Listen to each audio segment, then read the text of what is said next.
It's a pleasure to have the Stanford Parenting Center here with us today. I think we were just chatting that this is one of the benefits of our digital platform, where we're really able to bring the East Coast and West Coast together and learn from this expert panel. I wanted to say a thank you to our PIN division chairs, Danielle Mahar, Jane Glazer, and Mimi Marcus, for putting today's event together. The planning for today's event actually was starting, Dr. Kurahashi, we had conversations with you in the summer, so thank you so much for all the hard work and preparation as we focus on supporting your family's mental health. So without further ado, I'm going to pass it over to Dr. Mari Kurahashi to introduce her colleagues, and we can get started on the panel. Great, thanks so much to the Parent Independent School Network for hosting us today. I'm just going to be sharing my slides here. Can everyone see that? Okay, great.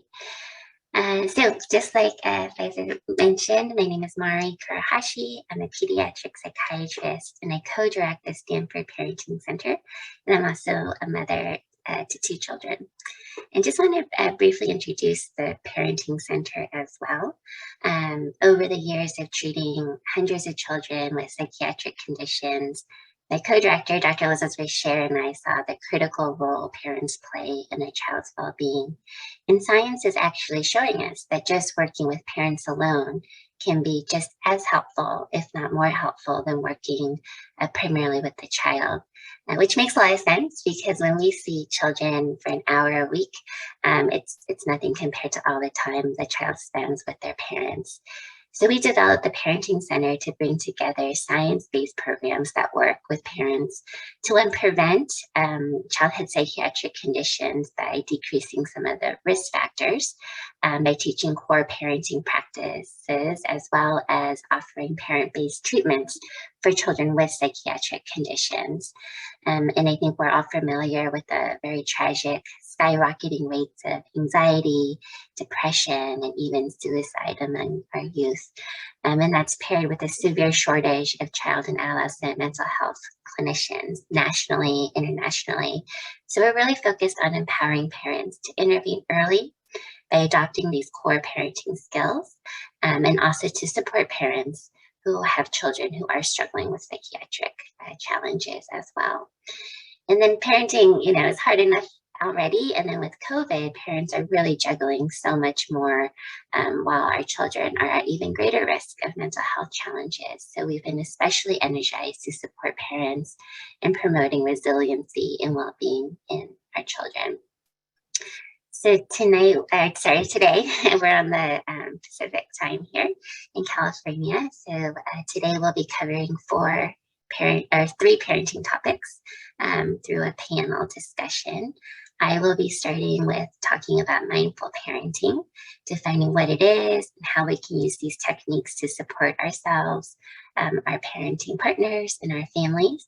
Dr. John Lakoff will be talking about screen time, especially in the context of COVID, including what are healthy screen time boundaries. And then Dr. Shay Fedigan will conclude by discussing stress and anxiety in the context of growing up in COVID-19. And then we'll leave time for Q&A. So please drop questions in the chat and we hope to address them. And then if you'd like a deeper dive in any of these topics, please visit the Stanford Parenting Center YouTube channel website, where you'll find a virtual library of past free webinars. And also please visit our website as well. So just want to, you'll be getting an email. This is our team. You'll get an email following this talk going over some of the parent classes that we'll be offering soon. Kyle Cassidy will be teaching a class on managing challenging behaviors with positive parenting strategies. That's starting February 25th. And these are all online, which is great, so people can access them from anywhere. And then we have a Mindful Teens program that I'll be teaching with Dr. Nguyen starting March 1st, online as well. Might be a little late for East Coast time because it'll be 5:30 Pacific Standard Time, but 8:30 East Coast time. And then Dr. Fedigan, here with us today, will be teaching a class on parenting an anxious child. And this will be online starting Wednesday, March 2nd, 9:30 a.m. Pacific time to 12:30 p.m. Eastern time. And then Karen Parsons will be teaching a class for parents on navigating adolescent substance abuse. This will also start Wednesday, March 2nd to 12 p.m. Pacific time, 3 p.m. East Coast time. All these classes have been very well received, so we're really excited to be able to continue to offer them.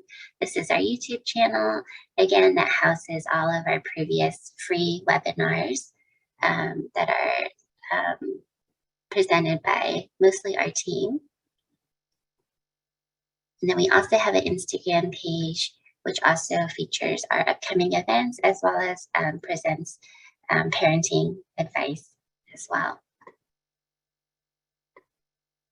And if you have any questions, please email us. Our email is parentingcenter@stanford.edu.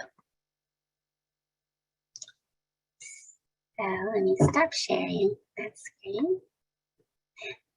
All right, so like I mentioned, I'll be speaking about mindful parenting. And I've been teaching mindful parenting classes for a few years. And I think it's helpful for our first topic because, as you know, parents are the most important figures in our children's lives, even when they tell us that we're not. And COVID has been so challenging, and many parents are just so depleted and burned out. And so it's critical that as parents, we have practical ways to recharge so we can show up for our children as the parents that we want to be. In these days, after so long of having to deal with COVID on top of everything, parents can often feel like a can of seltzer that's been shaken up on the verge of erupting. And at the same time, if a can is set down, the bubbles and the pressure in the can will eventually settle, and you can open the can without an explosion. And the same is true for us as parents. When we're shaken up by the pandemic, social unrest, work stress, partner stress, and so on, we can feel like we're ready to erupt. And sometimes we need to stop, pause, be still, and allow our body and mind to settle and even relax.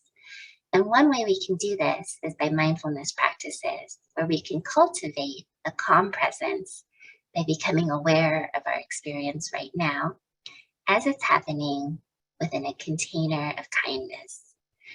So when you're on a plane and the flight attendant gives their pre-flight safety instructions, they always tell you that in case of a change in cabin pressure or emergency, to please be sure to place the oxygen mask over your own face first before helping anyone else, even your own children. And this instruction can seem to fly in the face of most parents' instincts. And at the same time, it's critical because if you lose consciousness, you won't be available to help your child. And this is a helpful analogy to remember for parents who tend to take care of everything and everyone except themselves, because this can lead to burning out. And like the air mask analogy, when we overextend ourselves, ultimately we won't be able to be helpful to others. And at the same time, for most people, the higher the stress, the less likely they are to make time for self-care. When the higher the stress, the more important self-care becomes. So with mindful parenting, we cultivate a connection to our calm internal space. And from there, we can be more fully present for both the challenging and positive moments with our children. Each parent has innate parenting wisdom, and mindful parenting can help parents tap into that wise mind by listening with full attention, accepting themselves and their child without judgment, and being emotionally aware of both the self and the child, self-regulating, and having compassion for the self and child. Research is showing that mindful parenting can help improve parents' emotion regulation, foster healthy parent-child relationships, and promote improvement of the child's emotion regulation as well. Our nervous system is very easily triggered into having a stress, fear, anxiety reaction, which has protected and helped our fragile human species survive. But these days, our nervous systems tend to be overactive. So conflict with our child can trigger this life or death stress response. And with mindfulness practice, research shows that we can calm the amygdala, which is part of the brain's fear aggression response, and calm the fight flight sympathetic nervous system response by activating the resting parasympathetic nervous system. And with regular mindfulness practice, we can improve our self-regulation skills, we can enhance our memory, it can help with clearer thinking and greater ability to deal with life's stress and have a quicker recovery from anger and distress. That's part of life. Now, will mindfulness remove the difficulties of day-to-day life? No, but it can help us with tapping into calm so that we're able to face each moment with more wisdom, choice, and kindness. But what does it take? So it's not just monks who reap the benefits of mindfulness practice. Some studies are showing that even beginning meditators can have significant changes in our brain structures and can help with slowing our breathing and heart rate, lowering our blood pressure, and help with calming our kind of reactive, angry reactions. So mindful parenting practices can be practical, easy to learn and do, and has some scientific support for its benefits. And because mindfulness is more of an experiential process than a cognitive thinking exercise, let's see if we can give it a try together.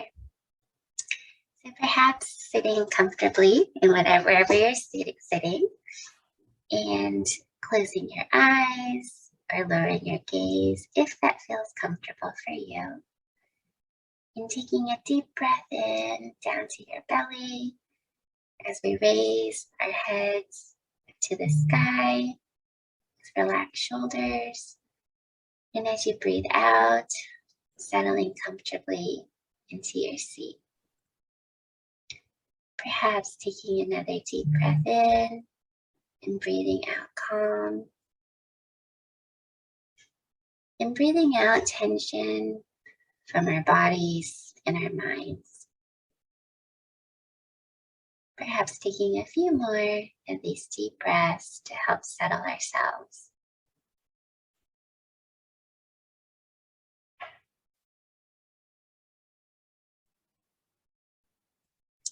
And then gradually allowing the natural rhythm of our breath to flow.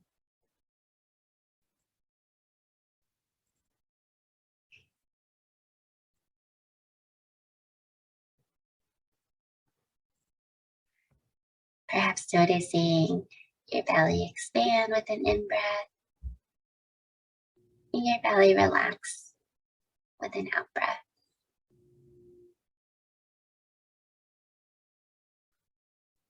And then with your next exhale, perhaps tilting your head to the right, noticing the stretch along the left side of your neck,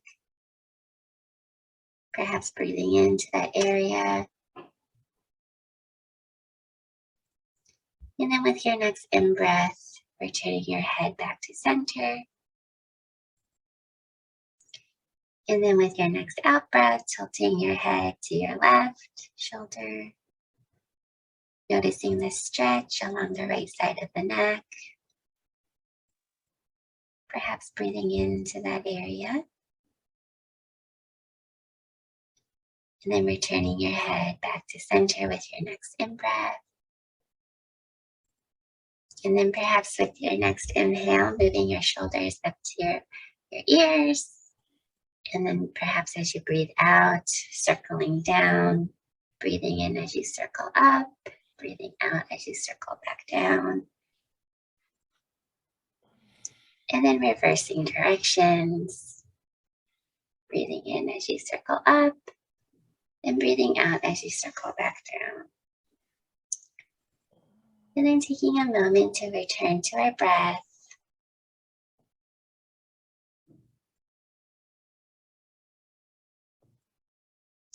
And then when you're ready, returning to the room.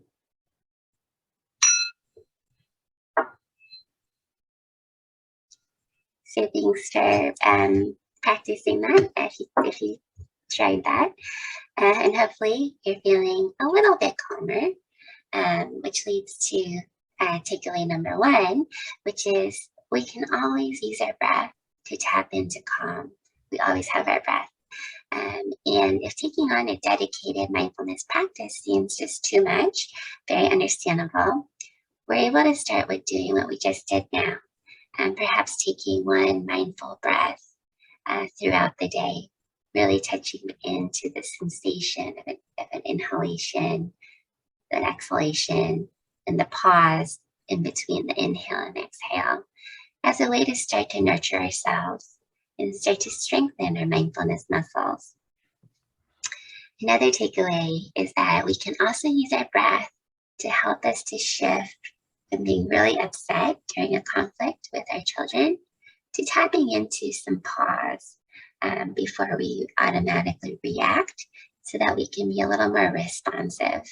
And when we're upset with our child, we're pumped up with neurochemicals telling us that this is an emergency situation, and we can have an urgent need to control, which can lead to perhaps yelling or threatening, controlling behaviors that we may not be happy about afterwards, and can potentially cause some harm to the relationship.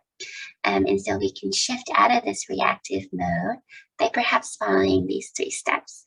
First, identify the thought of what's upsetting me right now, and perhaps recognizing that this thought is coming from fear or anxiety, and that perhaps our interpretation of the situation might have some validity and also might be a little skewed as well.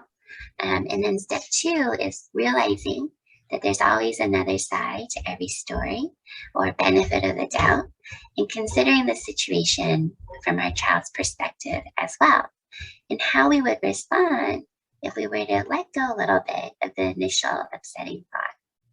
And then step 3 is taking some deep belly breathing, belly breaths, to activate the parasympathetic nervous system and to help calm the fight, flight, stress response a bit, and telling ourselves perhaps, let me respond rather than react, so that we can return to our child from a place of more calm wisdom. Another takeaway is to also practice spending 5 minutes with your child each day with full presence. So you're not on a device, we're not internally reviewing our to-do list, we don't have an agenda, so it's not a time to lecture about things or teach about things, but you're really present with your child so that we're actually hearing what our child is saying. We're really seeing them. We're actually making eye contact and looking into their eyes. And there's a lot of evidence to show that this type of presence, this special time together, can really strengthen the parent-child relationships. And there is often improvements in the child's behaviors as well. And everyone's so busy. And so it's, and most of us can have 5 minutes where we can be present with our child.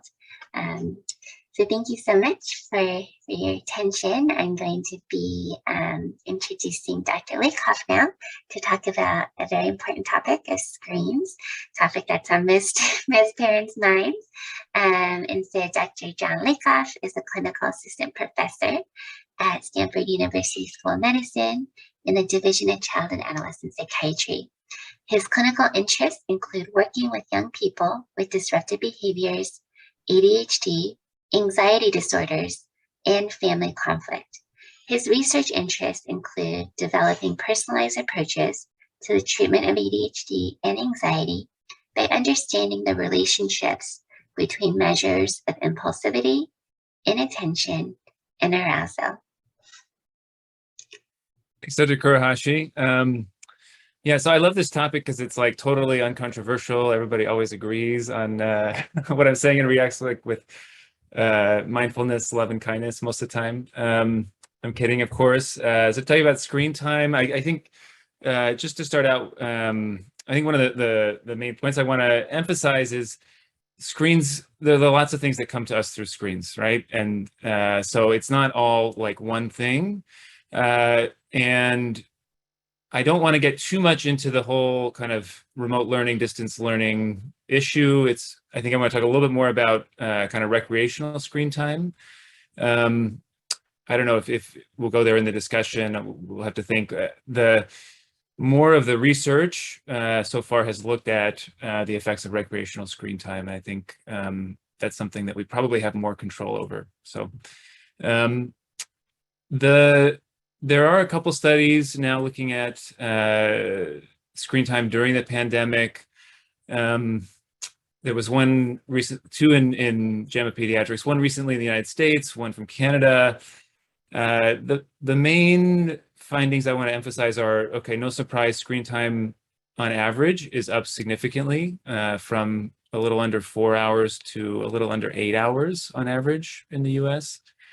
And the effects, how to kind of nuance this. So there are definitely statistically significant effects of screen time use on children's mental health. However, the effects seem to be relatively modest in magnitude until getting to like above like 6 hours a day. It's not an exact cutoff. There's a it's kind of a continuous effect, but at lower levels, the effects are actually quite modest in terms of the magnitude of the clinical effect. And they seem to be strongest on depression, although some statistically significant effects have been found for anxiety and inattention and hyperactivity, except in the youngest children where there are effects on oppositional behaviors and conduct behaviors. So, you know, but the question is always, okay, compared to what, right? So in the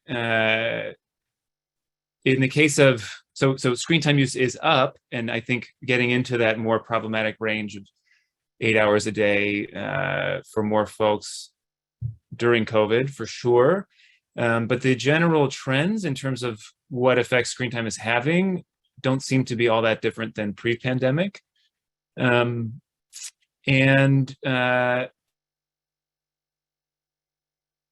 This is helpful to know, but also the question is, what are the alternatives for kids, you know, to be doing, spending their time on? I have to say, like, I was trying to think of an example where I worked with a family and I talked with the parents and I said, well, you know, the research does suggest that there's, you know, heavy screen time use is somewhat associated with depression.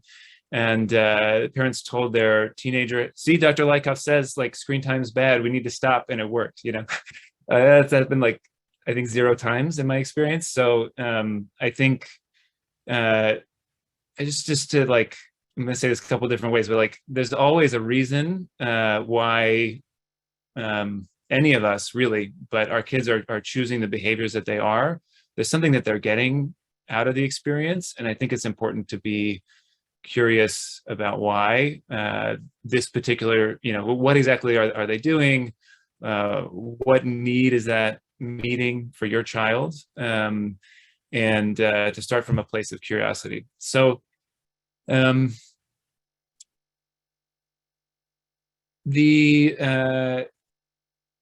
really don't think it's one size fits all, but I think I try to sort of like boil down to a couple kind of general steps that I would recommend for addressing screen time use. I mean, I think first is, you know, probably start, if we're going down this path, we're probably starting from a place of some sort of intuition or sense that the screen time use is becoming problematic for your child. I think there's probably a valid reason, and to kind of start with curiosity about what that might be. And through that process, I usually would encourage starting with a self-assessment. So I think it's probably fair to say it's not just children who spend more time on screens these days compared to 2-3 years ago. think that's true for many, many, many of us. Certainly it's true for me. I think, again, for us, there are many different types of screen use, many different purposes that it can serve. When I'm interacting with, families or coworkers on Zoom during the day, it's not exactly the same as when I'm watching, sports highlights at night while I'm doing the dishes, right? Those are serving totally different functions. I couldn't tell you exactly what effect each has on my mental health necessarily, but so the same is true for our children and teenagers. Think about, what are we modeling? What are they seeing from us? We know that modeling is one of the most powerful ways that we can impact our children's behavior, believe it or not. And then start with observation and curiosity about your child or your teenager. There's this term digital natives. I'm probably out of date on this by now, but so I am, I think, classified as like a geriatric millennial. I think that's I found out that's the term. I grew up with some video games and AOL Instant Messenger when I was in high school and into college, but for the most part was sort of an analog life and interaction with my friends. But these days, like, so much is really digital and online. That was even true before the pandemic.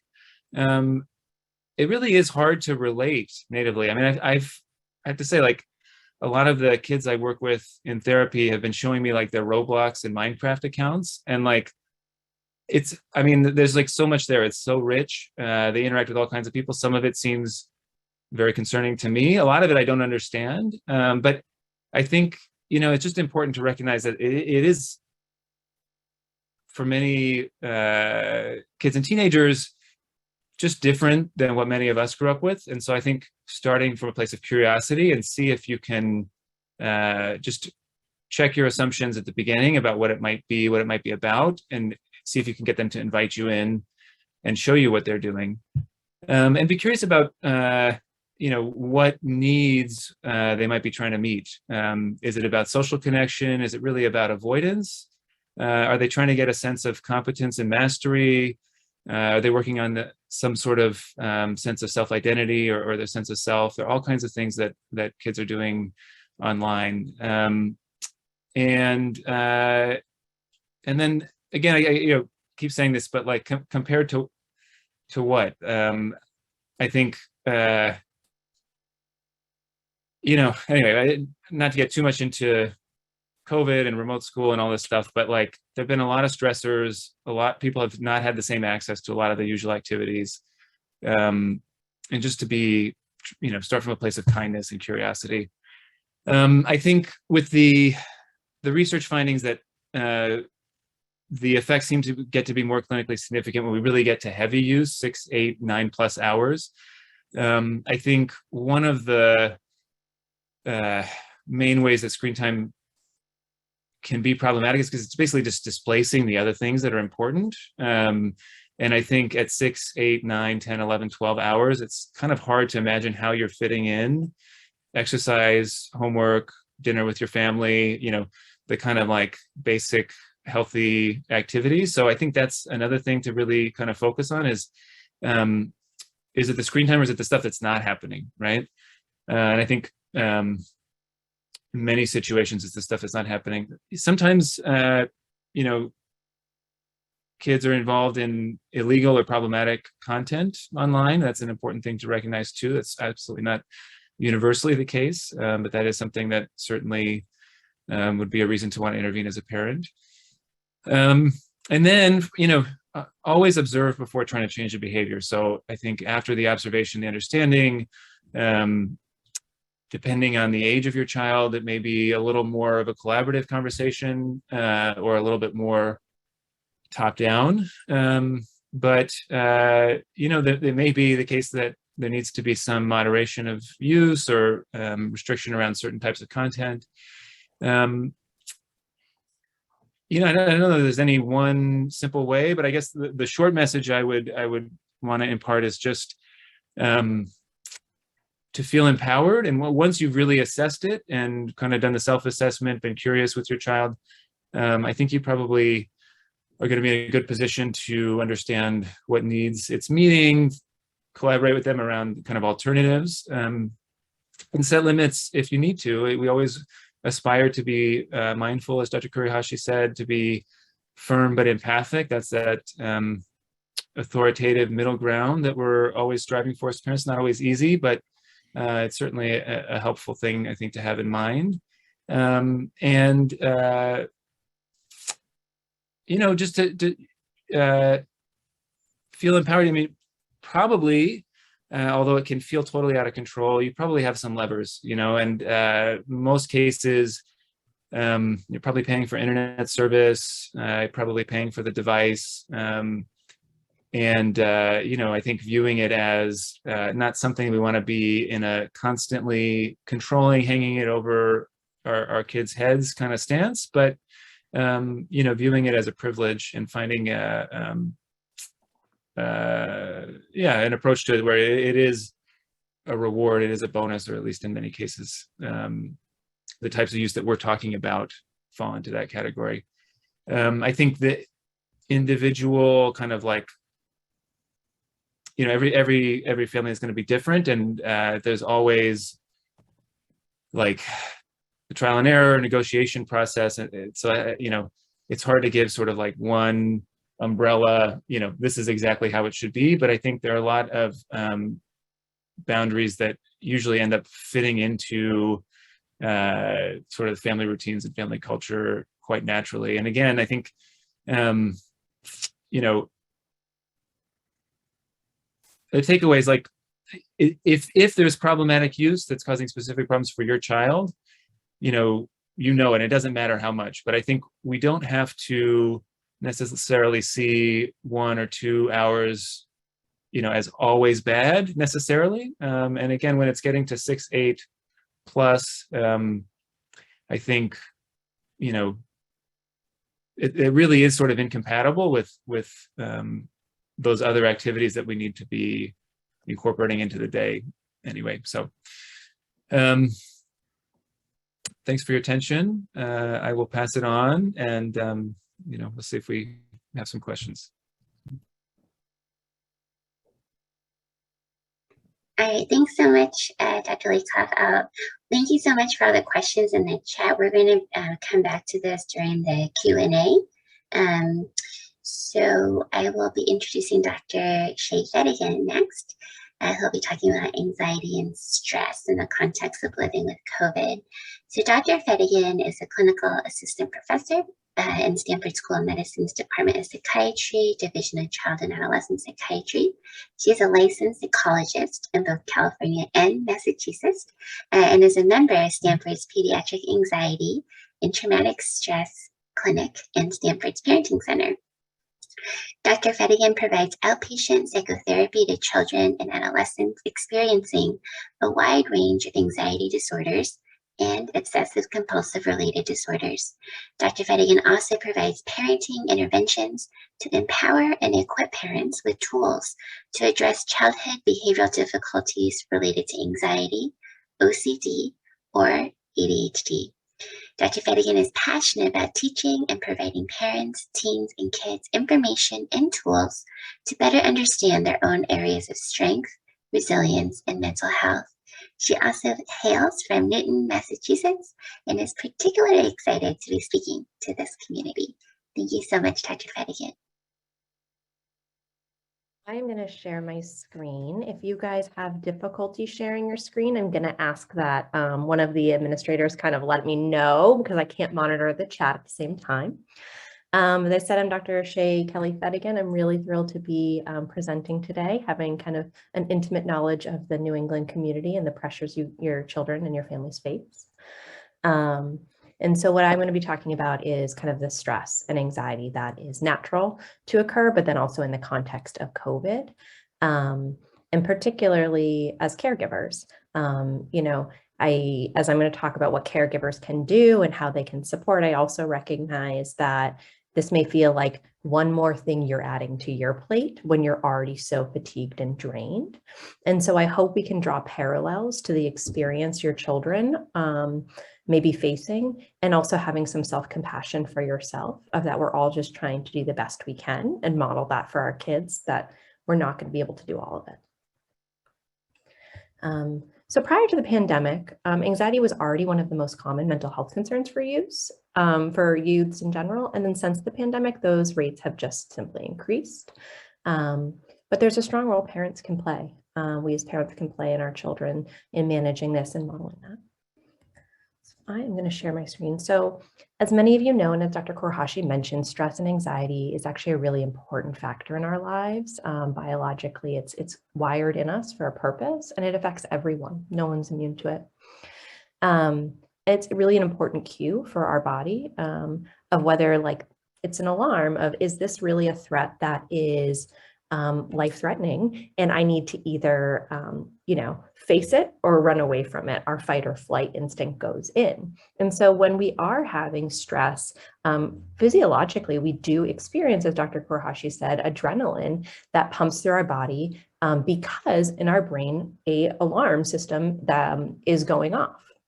The challenge is sometimes that alarm system goes off when there is no longer the threat present, or when we are experiencing prolonged stress. But again, it's not life-threatening in any way. I often describe this as perhaps in your home, or perhaps not if you're a great chef, but I know in mine, often I'll have the fire alarm, the smoke detector goes off while I'm cooking, or my partner is cooking. And it's all like, obviously it makes everyone stop what they're doing and think, oh my God, is something happening? It's our gut reaction, right? But ultimately it's because I burnt the grilled cheese sandwich and that piece, and there's no need to run out of the house, but it definitely alerts everyone's attention. And the first thing we think of is something's wrong. Our alarm systems in our bodies, what happens is that normally that alarm will turn off when the threat's gone, or our alarm will, tell us something is happening, but then we're able to be like, okay, I'm going to quiet my alarm, I'm going to snooze it. But for people, when they're experiencing chronic stress or anxiety, that alarm can get more sensitive. And we see that in kids and adults. And where it can be activated more easily and it's harder to turn off. I encourage you guys to even think about how it might manifest for you in your own life. This can give us some connection to how our kids are feeling, kind of in parallel. And they just don't have that mature self-regulation or even the life experience to help them zoom back out of the moment when the alarm's going on. And we've seen the alarms going off much more in the last 2 years. I'm sure you guys have all experienced it in one way or another, and your children have as well, simply because there have just been more stressors and uncertainty. You guys actually may have heard an anecdote of a psychologist holding a glass of water in front of a large audience. And if you haven't, I'm going to indulge you with it anyways. So there's an anecdote of a psychologist standing in front of a large room, holding a glass of water, saying, how much does this weigh? And people shout out different answers of this many, this much or this much or this much. And the psychologist responds by saying, the amount of the actual water doesn't matter. It's how long you're holding it. If you hold it for a moment, it feels not that bad light. If you hold it for 5 minutes, it starts to feel heavy. By the time you held it for an hour, a day, a week, it feels debilitating. The weight of it grows. And that's what can happen with stress. The longer we hold on to it and we're experiencing it, the more impact it can have. And understandably, COVID and the pandemic has just been a myriad of stressors that have been going on for everyone. So we're going to talk a little bit about how do we try to help with that weight and that burden. So let me just change my slide. Perfect. So the first thing I want to think about is that, for some kids, when that cumulative stress can make way for a burgeoning anxiety disorder that we'll talk about, or they just might be worn down from carrying those stressors, and they have less access to those regulation skills. That kind of alarm is running on low. And so what do we do about it? So if in those moments, our emotions may not be the best compass for how to handle it, how realistic the situation is. And so what I like to think of caregivers as is that they are kind of the lighthouse to the shore for children and adolescents. Children may have to actually ride out the storm, ride out the wave. You can't, well, you could. We try not to have you jump in as the lifeguard and rescue them entirely.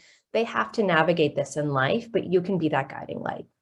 And so some small tangible things that we think can be really helpful is in any way having some predictability.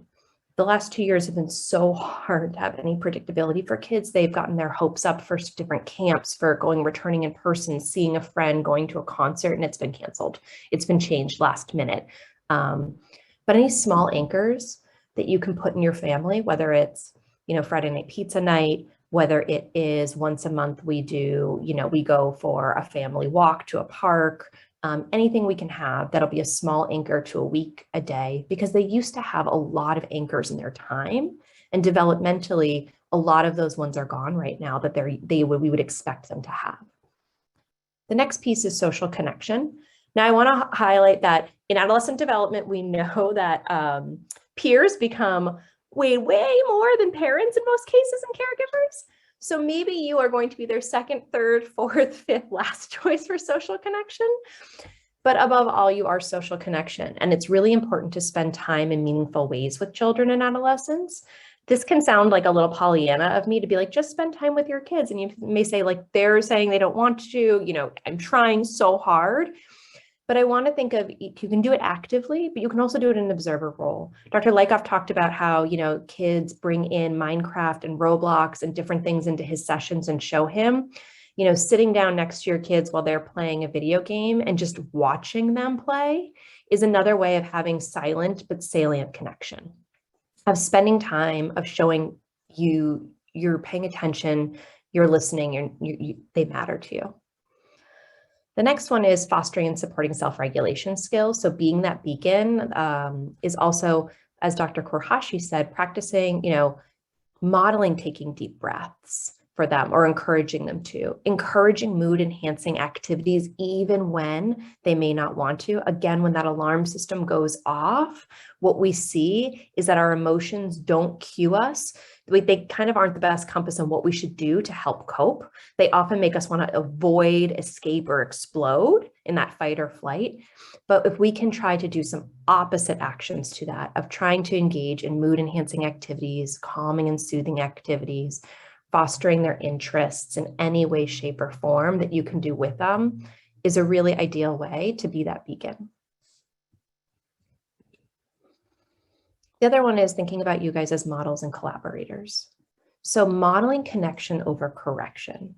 I think for all of us, one of the things that can happen when our alarm system goes off is anger can show up for us as parents, especially if it's something we've talked about many times when we're stressed. But how can we kind of be the model of what we want them to see of how to cope with stress? The first one is just really listening rather than trying to jump into problem solving, as we'll talk about, really just hearing them out. And then validating the emotion. We don't have to validate that the situation, is accurate or anything, but validating how they're feeling of, it makes sense that you'd be really sad, or I hear like that sounds so challenging right now. Of just really validating what they're experiencing is accurate and that they're not kind of yelling alarm, alarm, alarm, and no one's hearing them. That helps them trust themselves as well. The last is praising any efforts for bravery and coping. So even if you see the smallest inkling of it, kind of jumping on that opportunity of being like, I'm really proud of you. You did a great job with that. Because what we want to do is kind of shape that to be bigger and bigger, like a snowball. Kind of, we have to start with a small one and then we can roll it bigger and bigger to become that snowman. Modeling self-regulation yourself. So engaging in that momentary mindfulness practice, even as Dr. Korhashi said, it can be hard to commit to it, but can you always take it back to your breath? And even for a moment, take a pause. Modeling your own bravery, if it's something you're worried about, of kind of giving yourself a self-talk in front of them and modeling how you do it. And also, I always encourage parents to model how to cope with mistakes and problem solving. I'll talk or joke about as simple as like thinking while making dinner, oh gosh, I went to the grocery store to get tomatoes and I forgot tomatoes. What am I going to do? And then maybe laughing at myself and being like, okay, I'm feeling frustrated. And right now I can't do anything, so this is what I'm going to do to solve it. And modeling that in front of them, kind of talking out loud. I want to caveat that with rather kind of not jumping into the like, I'm so mad at myself, and modeling that kind of that ineffective or maladaptive stress release, but kind of modeling coping positively with stress. And the last one is taking a pause. As parents, we are like so hardwired to want to jump in and rescue for our children. And part of that is so adaptive and helpful. But the more we can kind of take a pause and a breath before we jump in to rescue them and allow them to feel a little discomfort, sit with the discomfort, and validate that it's hard. I'll talk a little bit more about that. So a lot of people ask me, okay, my children have been experiencing significant stress for a while. I want to know, when is it an anxiety disorder? When is it not just anxiety? It can be really hard to tell. And so we always encourage talking to a pediatrician or a school counselor, or, you can always reach out to a psychologist. But it's really when the child starts overestimating how bad things are and underestimating their ability to cope. So right now, there are things that are actually pretty challenging and bad. And so they may not be overestimating the situation. It may just be really challenging.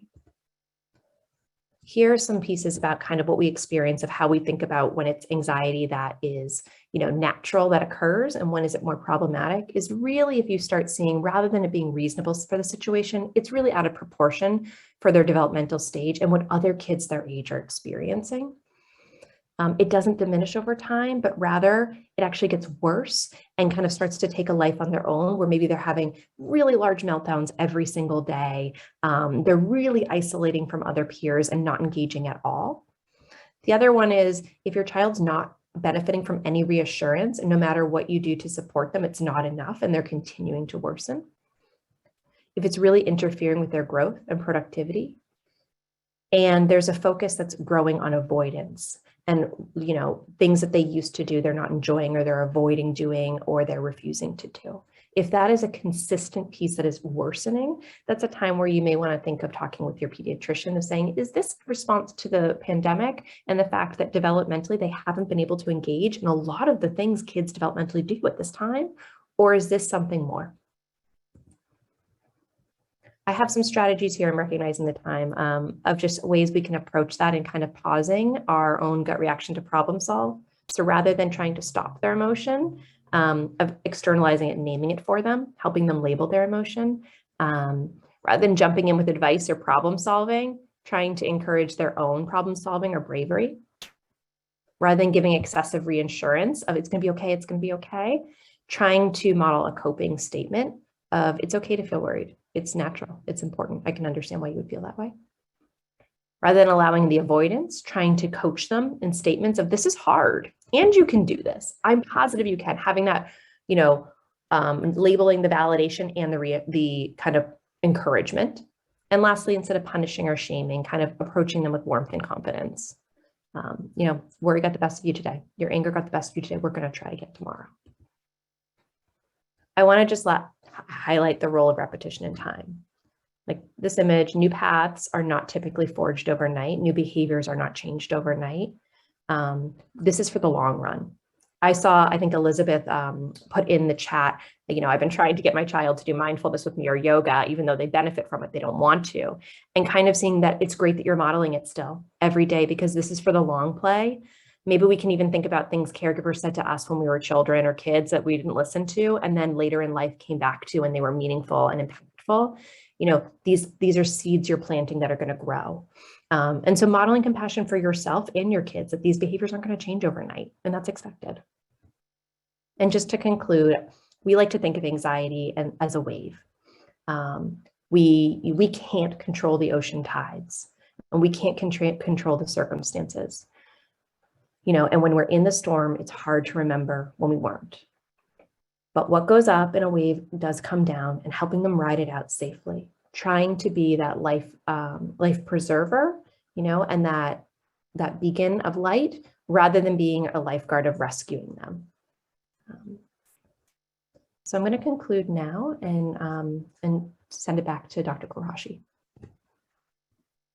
Thank you so much, Dr. Shedigan, for such an informative talk on such an important topic. I'd like to open it up to Q&A now. And just to add on to the question that Dr. Fedigan also addressed about, I've practiced yoga and meditation for decades. When I encourage my anxious kids to join me in a meditative practice, they find every excuse to avoid it. They hear this as a should, yet another thing being put on their to-do list. They know they feel good afterwards, but it is so difficult to get them to do this for themselves. Any suggestions? So just like Dr. Fedigan mentioned, and Dr. Lakoff talked about, we never want to underestimate the importance of our modeling for our children. And so regardless of whether or not our kids follow our lead immediately, I definitely agree with Dr. Fedigan. And one, if it's helpful for you, it's so important because it's important to take care of ourselves as parents, and that it's kind of sometimes planting seeds that our children will see us practicing these things, and if we're authentically engaging with it and talking about the benefits, over time they might become more receptive. Another strategy would be along those lines actually would be to maybe let go of kind of telling them to do it or asking them to do it, taking a little break from that and just focusing on your own practice. And then maybe after a little time, then where there can be a little bit more of a positive association built up, and then maybe thinking about how to incorporate it in kind of a family routine in a small dose, so it doesn't feel like a big task, maybe depending on the age of your children, of course, but if your children are more younger, as part of the bedtime routine, there's getting into pajamas, there's story time, and then there's a very short breathing exercise that's calming, and that's something that the family does all together, or whatnot. And so just being creative about how can the practice be more of a fun thing everyone does rather than a you should do this. Because I think it's great that you recognize, how that can kind of negatively impact the association. So thanks for the question. There are also a lot of questions during Dr. Lakoff's talk about screens. And I think that the theme that I saw in the questions is the concern that so many children are on screens during school. So like the 6-hour number, and does that take into account all the screen time that's going on during the school day? And how do we think about recreational screen time versus the school screen time? So Dr. Lakoff, any thoughts there? Yeah, I mean, so generally the research has divided those out and looked at school as being separate from recreational screen use. And so those numbers are about the 6 hours plus, that's recreational, just recreational screen use. The Canadian study did look at the effects of online learning as well. And the magnitude of the effects was much smaller compared to the recreational screen use. I think, I don't know, I guess what I would say is, again, compared to it's been so complicated to know, with the risks of COVID and long-term effects for kids, effects for family members, responsibility to the community. Obviously there has not been a consensus in our country about how to balance those things out, and people feel very differently about those. But what I can say is, at least, we can make some decisions about what's going on for our kids at home. And so, yeah, I mean, I think, again, what purpose is it serving and what is it displacing? I think those are really two of the key questions. And so, but in terms of to directly answer the question, in terms of the numbers, 6 hours plus, that's just the recreational screen use, video games or TV or other online media, and social media. Okay, thank you. And then another screen-related question is, the most common explanation we hear from our kids for the bulk of their recreational screen time use is that they are playing with their friends. They're seeking social connection. Even when their friends come over for play dates in person, the kids still frequently turn on the video games. We value their desire for social connection, but are having a hard time reining in the video game use since this has become the norm among these kids. And so kind of a ongoing question of where to draw the line for recreational screen use. I mean, yeah, I've never really had it go well where I try to tell a kid, like, I really don't think it's good that you're playing with your friends on the computer. I have yet to, if anybody has had a successful conversation like that, please tell me. I want to know like how that went. But I think generally, this is like just really general, everyone's specific situation. Of course, there are lots of things that might change how this would apply to you and your family. But like I would hone in on really defining as best I can for myself, why am I concerned about the video game use in this case? And, you know, where my mind is going is it that it's displacing exercise? Is it displacing homework? Is it displacing some other, I don't know, social interaction, some other activity? Or, you know, is there something that's giving you a sense that like when your child is engaging in video games with their friends, you know, they're reacting in a negative way with, you know, negative language, or they're sort of negative examples that they're then, I mean, you know, the research on like violence in video games and media and stuff like that has not also really shown a huge effect on behavior necessarily at you know, generally, and many kids can filter out what's the fantasy and what's the reality, but you know, your mileage may vary. And so, but anyway, but just, yeah, really honing in on why it's particularly problematic for your child in that situation, you know. And I would say, I mean, if it's that it's just a time thing, would we, I mean, we generally wouldn't, I mean, our kids don't get to like, these days, socialize with their friends 8-9 hours after school every night of the week either, right? Even if they were playing tag or soccer or gymnastics or whatever the case may be. And so there's probably some boundaries around time. And a lot of times, a place to start that I see tends to be more effective is like, you know, as opposed, I mean, sometimes limiting the amount of time on the video games is possible. That's often really hard, and most of the tools, there seem to always be workarounds, you know.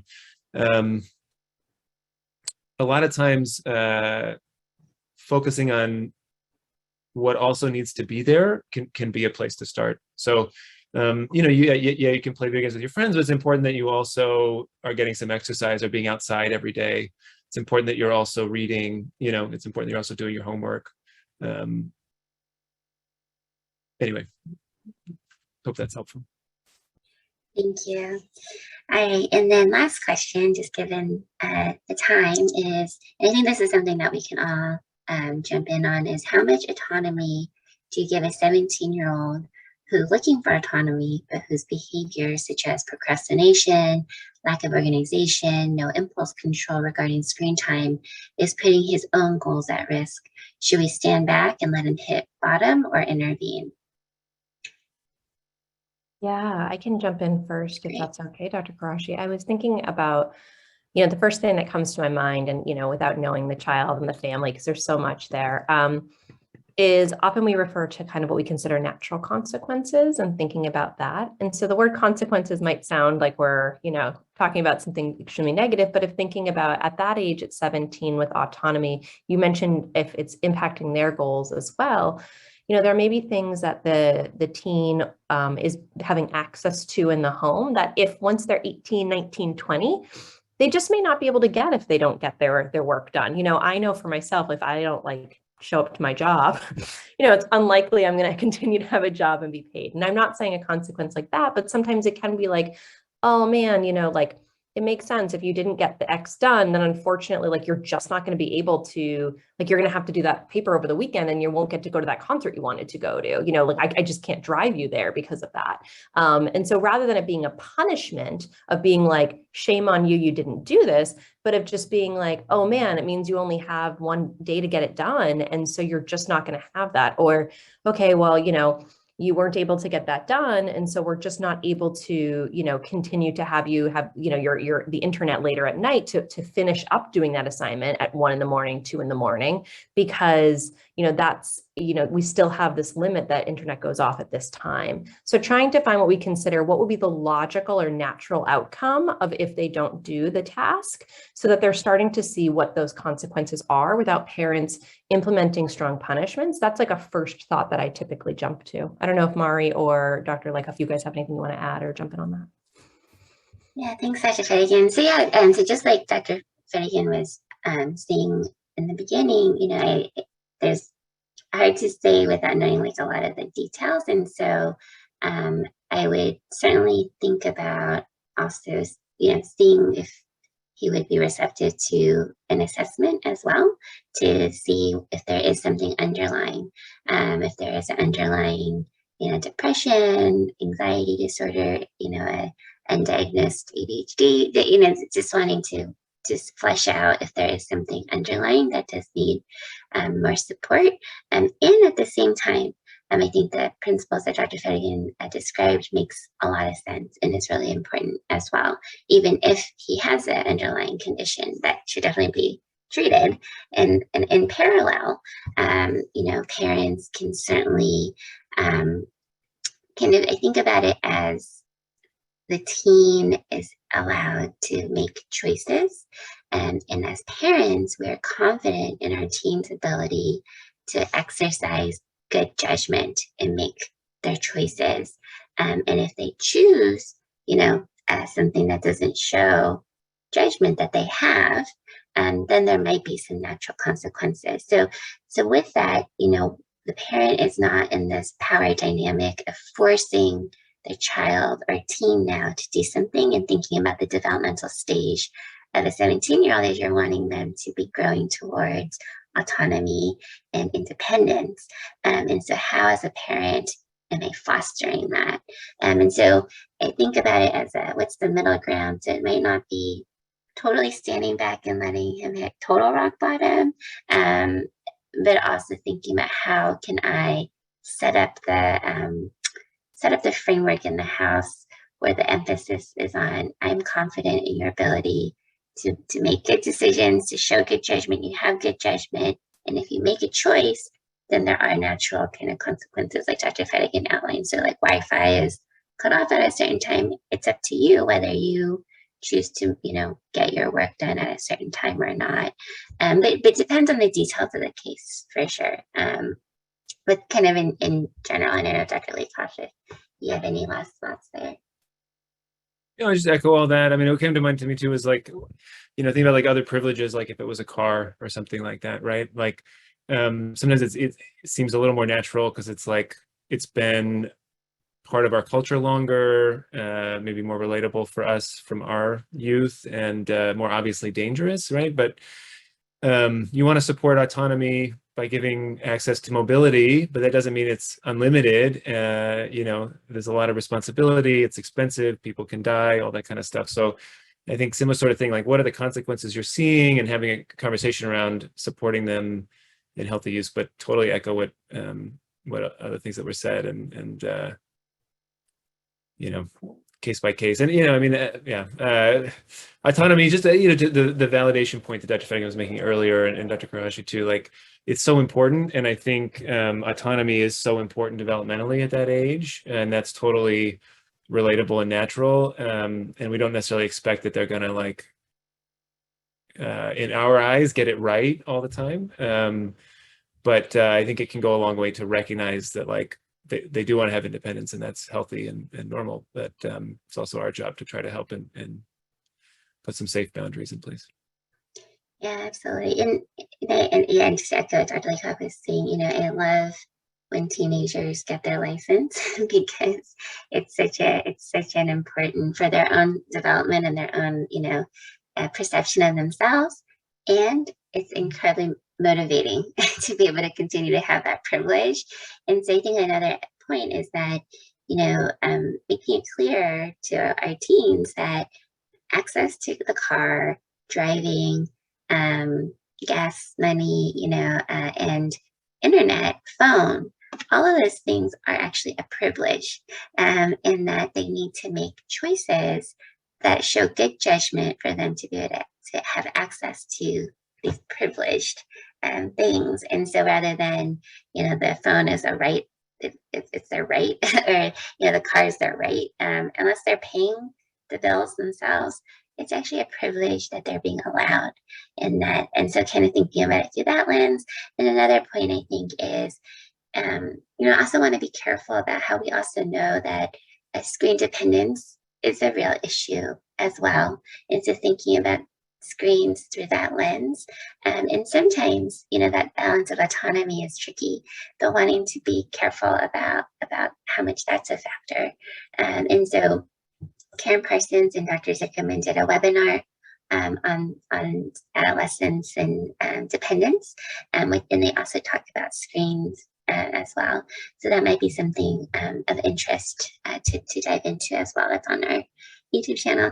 But sorry, we went a lot over time here, but thank you so much for your attention and for these great questions. And yeah, take care, everybody. Hi, on behalf of PIN, I just want to thank everybody for attending this meeting. We put in the chat our upcoming meetings, which you will be also getting emails. Feel free to go to the website. And again, thank you for our wonderful speakers today. We really appreciate it. There was some great advice. I'm going to go practice my breathing as well, as I have to pick up my son who has his permit. So I need a lot of breathing when I pick him up from school. So enjoy. Have a great week, everybody. Stay well. Thank you.